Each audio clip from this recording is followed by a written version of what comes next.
hindi po ako masyadong knowledgeable about sa Comelec.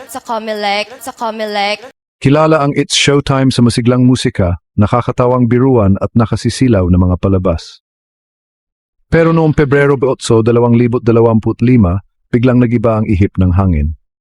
Sa segment na Sexy Babe, isang contestant ang nagpakita ng kamangmangan na nagdulot ng gulat at di makapaniwala. Si Vice Ganda, ang palabang host ng show, ay napunta sa isang sitwasyon na hindi niya inaasahan. Nagtanong lang naman siya ng simple, isang tanong na kayang-kaya sagutin ng halos lahat ng Pinoy. Alam mo ba ang Comelec? Sir po, hindi po ako masyadong knowledgeable about sa Comelec.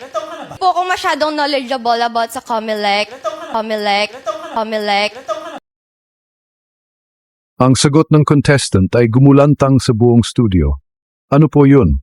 Tanong niya, na halatang walang kaalam-alam, napasinghap ang audience. Nalaglag ang panga ni Kim si Vice Ganda, nakilala sa kanyang mabilis na pag-iisip at mas mabilis pa ng mga banat, ay napatahimik. Humaba ang katahimikan, puno ng pagkagulat at pagkadismaya. Si Vice Ganda, na may halong pagtataka at pag-aalala sa kanyang boses, ay sinubukang umintindi. Hindi mo alam ang Comelec? Ang komisyon na nagpapatakbo ng eleksyon? Tanong niya, na may bahid ng di makapaniwala. Umiling ang contestant na nagpapatunay sa kanyang kamangmangan. Dito na tuluyang luminaw ang bigat ng sitwasyon. Hindi lang ito simpleng hindi pag-alam sa isang bagay, nagpapahiwatig ito ng mas malalim na problema.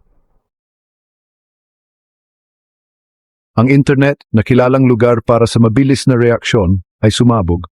Mainit na nagdebat ang mga netizens. May mga bumatikos sa kawalan ng kaalaman ng contestant na nagtatanong kung paanong may taong ganoon na walang alam sa isang mahalagang institusyon. May mga nagtanggol naman sa kanya na nagsasabing hindi lahat ay may pantay na akses sa edukasyon at impormasyon. Pero hindi doon natapos ang kwento.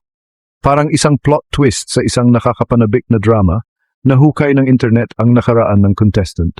Hindi lang pala siya basta walang alam, isa pala siyang kilalang nagpapakalat ng fake news.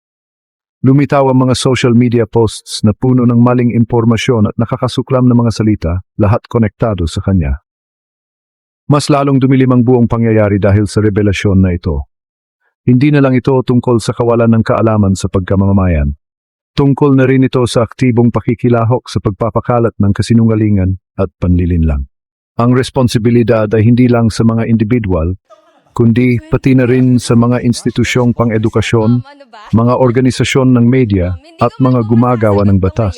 Kailangan nating bigyan ang ating mga sarili ng mga kagamitan para malampasan ang komplikadong mundo ng impormasyon. Kailangan nating turuan ang ating mga anak kung paano malaman ang katotohanan mula sa kasinungalingan, magtanong sa lahat ng bagay, at maging responsibleng digital citizens.